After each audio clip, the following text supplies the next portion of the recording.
Hey, what's up? This is Whit from The Wild, and this would be my dream tour. It might be a little weird for some of you guys out there in the punk rock world, but I'd really like to see a tour headlined by Springsteen.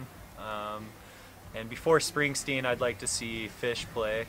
Let me go into this a little bit. Springsteen's my hero, you know, like any dude that can go out there for like 3.5 hours with no set break and just rip is like amazing to me, you know. Seems like a really sincere guy, and obviously I love his music. And one time he took my beanie off my head when I was watching him play and put it on and sang Spirit in the Night and then put it back on my head, and I felt like we really connected. Phish, because I don't think there's any better band in the world. You know, those guys have been playing improvisational music together for like 30 years, and it's really cool the way that they make like narrative landscape throughout their shows and throughout whole tours, and they're one of my favorite bands. I'd like to see Titus Andronicus on that same tour. You know, those guys to me are the best band out right now.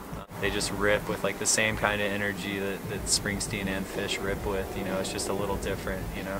I'd probably like to see my buddy Jason Anderson on that tour. You know, he's just like a real life-affirming guy. You know, that would be like the whole idea of the tour would be, you know, just like people would be super stoked after the shows. Probably like Grateful Dead from like the late 60s to the late 70s era would probably be on there. Maybe they would play like between Phish and Springsteen, just to kind of like make it not quite as crazy as Phish, but kind of like lead people back into some rock and roll. And obviously The Wild would have to open that show.